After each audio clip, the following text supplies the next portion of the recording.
For today's video guys, gagawa na tayo ng schematic diagram, ladder diagram para sa ating Y delta na gagawin. Ito yung ating training module. So ito ang gagawin nating main contactor, ito yung delta contactor, ito yung Y contactor natin, syempre timer. So ito naman may push button natin, ito yung on, meron siyang indicator, ito yung off, ito yung indicator din ito, tsaka ito. So gagawin natin yan guys. Hindi na ako maglalagay ng mga interlocking kasi kulang yung auxiliary contact nito, mga contactor nito. Ito meron lang isang normally open, isang normally close. Ito walang normally close, isang normally open lang na auxiliary. Tapos main contacts na itong mga to, tatlo sila.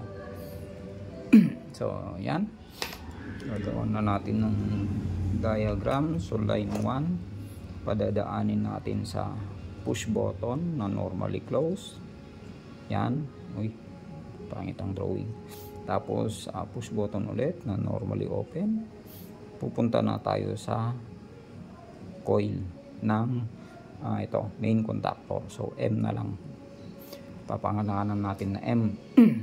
Pero syempre nadaanan na natin na pagka binitawan ito, push button na to is mag-off din ito.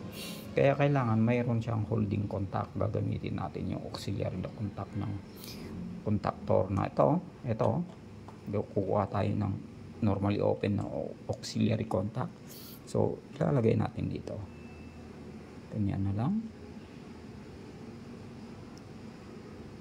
Yan, ganyan. So pagka pinindot ito, gaganan na to. Next ay maglalagay tayo ng yung tawag dito timer. So ilalagay natin, sabay na natin yung timer dito. So timer, papangalanan natin ng T. So lagay natin home dyan, lagyan ng pula kasi may sasabihin ako dyan mamaya. So pula ito, yan. Tapos doon sa timer, syempre magka-count down siya. So meron siyang contact na normally open at normally close, parang ganito, may ganyan. Tapos ito yung mag-change over lang naman pagka halimbawa nilagay mo 2 seconds, itong connection na to lilipat dito. So pupunta siya dyan, mawawala dito. So ganyan. So ilagay natin dito. Ito yung kanyang normal.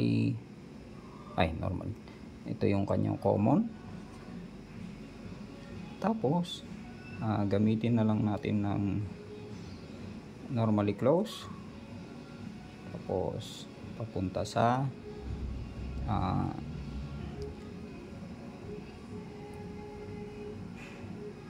Y. Tapos nasa yung pula.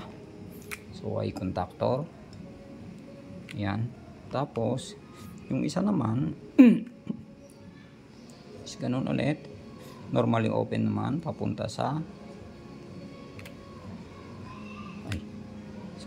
ito naman ay delta contactor. So medyo nakakalito yung daming pentel pen. Yan. Tapos pagka nag delta na, mag-o-open ito kasi siya na magpapalit ito dahil siya ng timer, contact siya ng timer. So pagka na-reach yung sinet mong time, mag-iiba itong mga to. So mag-open ito mag-close. So yan, hindi na natin gamitan ng mga interlocking dahil kulang ako guys ng mga auxiliary contact. So tapos na ba tayo? Parang tapos na. Ganun lang yata kadali. So i-analyze natin. pag pinindot ito, ma-energize yung main contactor. Siyempre, kasabay itong timer at Y contactor. Pag na ano natin, yung halimbawa 3 seconds na set natin, mag-change over ito. So, ito naman delta. So, parang ganito. Yung ating coil sa loob ng motor, halimbawa 3 phase na 6 leads out. Yung 6 leads out, leads, ibig sabihin yung lumabas doon sa box ng motor. Halimbawa ito yung box nya, merong lumabas dyan na 6 na wire. Yan. Yung mga 6 na wire na yan, ito yon. So ito yung dulo. So ito. Yan. Ngayon, maglalaro siya ng Y tsaka delta. Magiging ganyan yung kanyang, ay, huwag na nga. Ay, ganyan na nga. Magiging ganyan tsaka ganyan. Or, medyo mahirap kasi intindihin pag ganyan eh. So, ganito na lang guys. So, magiging pagka Y ay kung ito yung line 1, line 2, line 3, ang ano niyan, ang orientation pagka nag-engage itong Y contactor is shorted ito. Yan. Pagka nag-engage naman yung delta contactor, mag-open ito. Tapos ito naman siya. Yan. Eh, diretso ko na nga lang. So magganyan naman siya. Tapos ito, dito siya madidikit. So wala na ito. Magpapalitan kung baga. Ayan. So ganyan. So Y kanina, lagyan ko nga ng ano. So pula na lang yung guys, yung Y connection para ma-distinguish natin. So pagka naka-Y ay ito ang naka-short, itong itim ay wala. Pag nag-delta na, mawawala yung pula. Tapos dito naman ang mag-short, itong itim. So yun ang orientation ng ating motor, yung 6 leads out. Depende kasi mayroon ding 12 leads out, ganun. So pero ano na yun, medyo mas mahirap, pero parang lang ano lang naman yun. Parang dinugtungan lang, ganun. So ito guys, paganahin muna natin. So isang tabi muna natin ito. Gagawin natin yung ating itong diagram.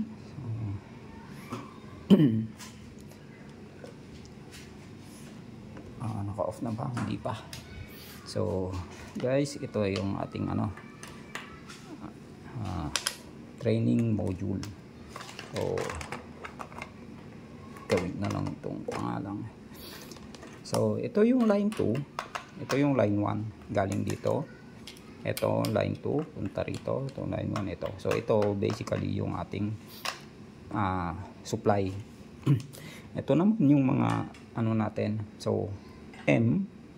Ibig sabihin, ito yung coil ng ating M contactor. So, may A1 tsaka A2 na. Ito ay indicator light lang naman. A1, A2 din ng delta. So, coil yan ng delta. Indicator light lang din naman. Tapos, coil ng Y contactor, A1, A2. Indicator. Tapos, dahil may 789, 789 is timer yan. Ito naman yung timer ng coil ng timer. So, ito yung post button natin na normally closed. Ito yung normally open. So, ito ay auxiliary contact ng Y, auxiliary contact, close contact ng delta, normally open contact ng delta. So, kulang ng isa. So, hindi natin magagamit ang interlocking walang normally close contact ng ng Y contactor. So, magamit natin yung isa, pero yung isa hindi. Pero, huwag na nating pahirapan pa. Kasi may timer naman. Pero pag nasa industry na, pwede nyong laruin. So, pwedeng pag nag delta na, ma-disengage yung timer nyo para hindi nakababad na naka-on, ganon.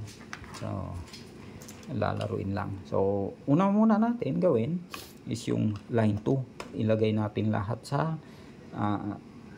line 2 ng mga coil. Halimbawa line 2 ng timer. Ayan, hindi kita. Ito, line 2 ng timer. So T1, timer 1 and 2. Sa number 2 at saka 10 daw yung yung coil numbering ng timer. So ito na ang line 2 gawin natin. Tapos yung line 2 ulit is ilagay natin dito sa coil ng Y. Tapos yung line 2 ulit ilagay natin sa coil ng A2. Tapos line 2 ulit is ilagay natin sa coil ng main contactor natin. Nasa na yung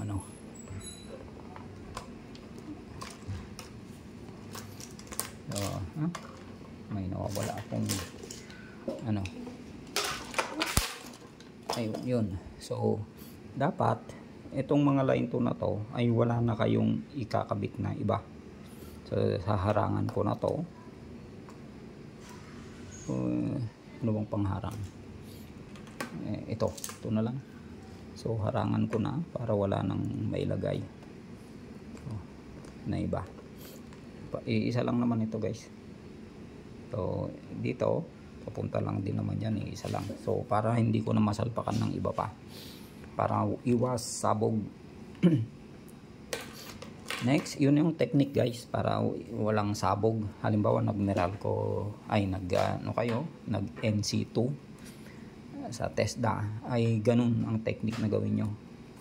Dapat unahin nyo yung line 2, tapos wala na kayong ikakabit na iba pa. Tapos punta na kayo sa sa line 1. So line 1, punta tayo sa normally close ng switch. So normally close. Tapos punta tayo sa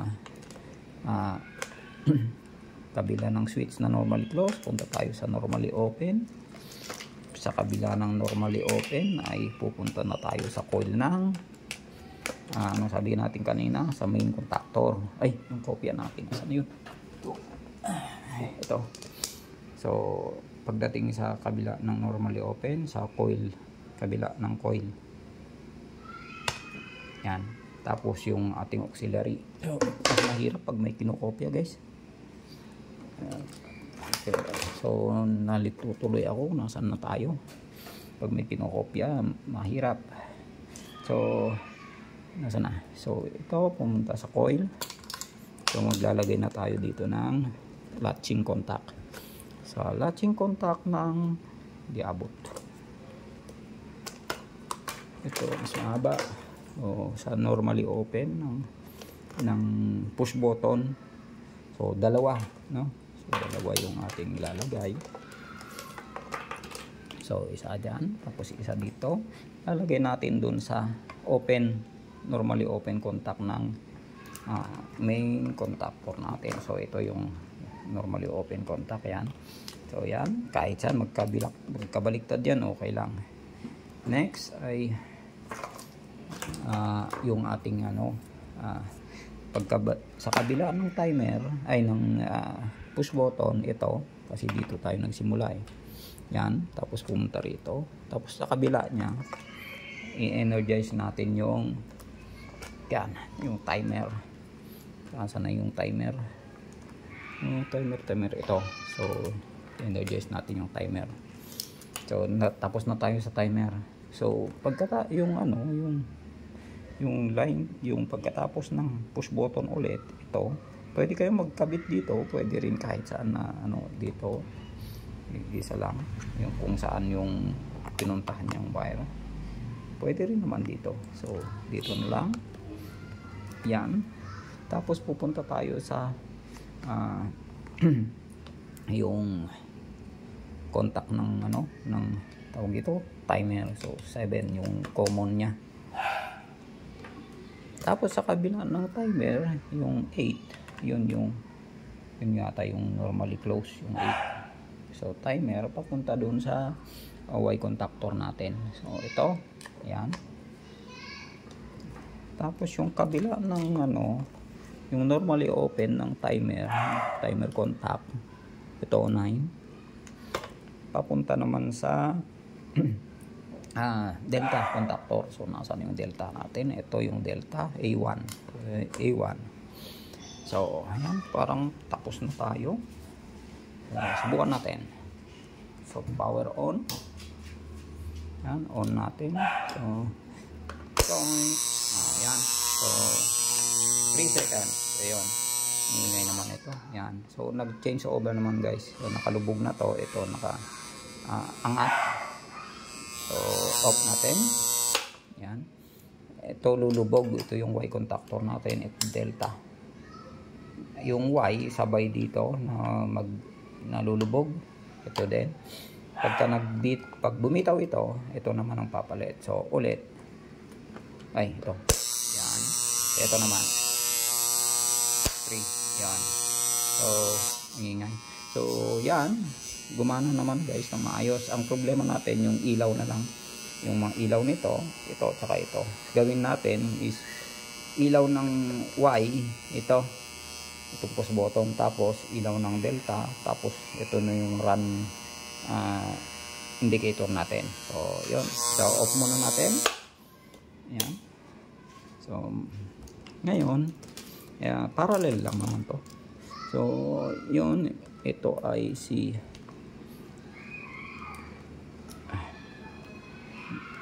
sana yung ating ano, kulang na yata yung ating ano So line 2 ulit. Doon naman tayo sa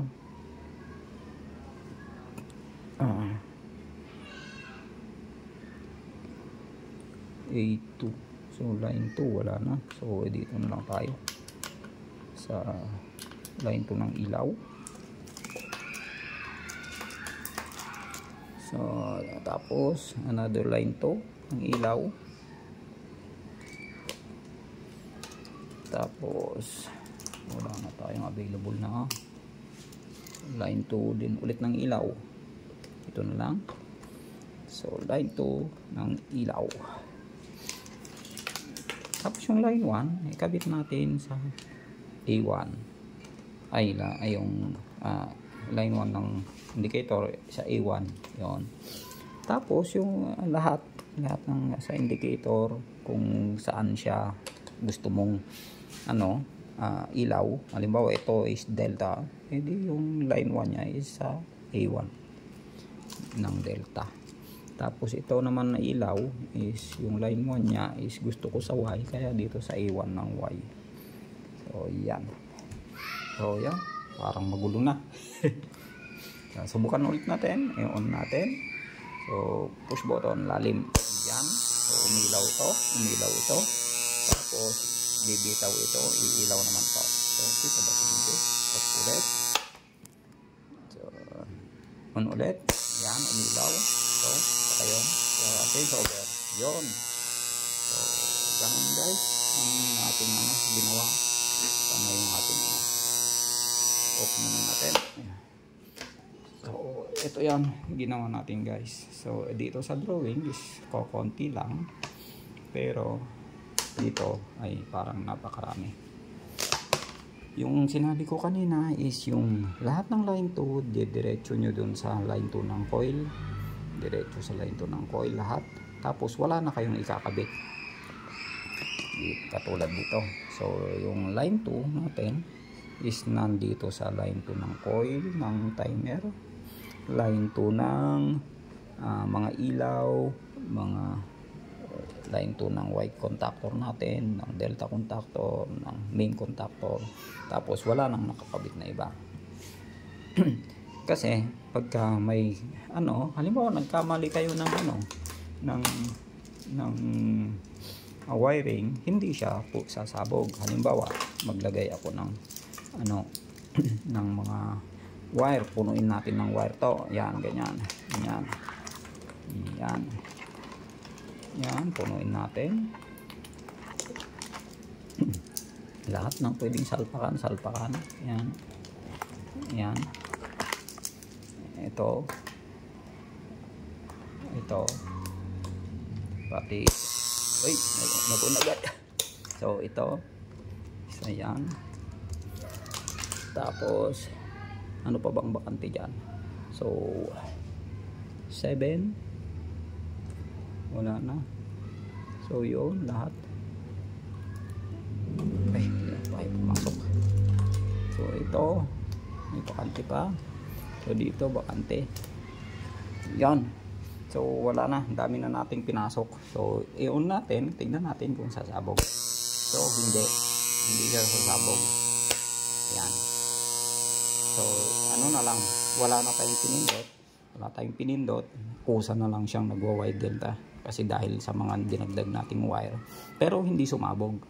Dahil sa ganito. Lahat ng line 2 nandun sa A2 ng mga contactor, sa line 2 din ng timer. Yan. Tapos wala tayong dinagdag na kahit ano. Ang ginalaw natin ay dito sa kulay blue. Kahit magdagdag ka dyan ng napakaraming wire, hindi yan sasabog basta at hindi mo dudugtungan yung ito kabila, yung line 2. Yan. Huwag mong dudugtungan yan. Kahit punuin mo pa yan dito ng napakaraming wire, hindi yan sasabog. So, yun guys, ang gawin ninyo pagka kayo na yung nasa industry. I-secure nyo yung line 2 nyo. So, ayan guys. So, ano na yung dinagdag ko dito? Hindi ko na alam. So, mas maganda, baklasin na lang lahat. Kasi pagka yun ko, sana, pao na agad. So, ayun guys. Ayun yung safety tip na may bibigay ko sa inyo.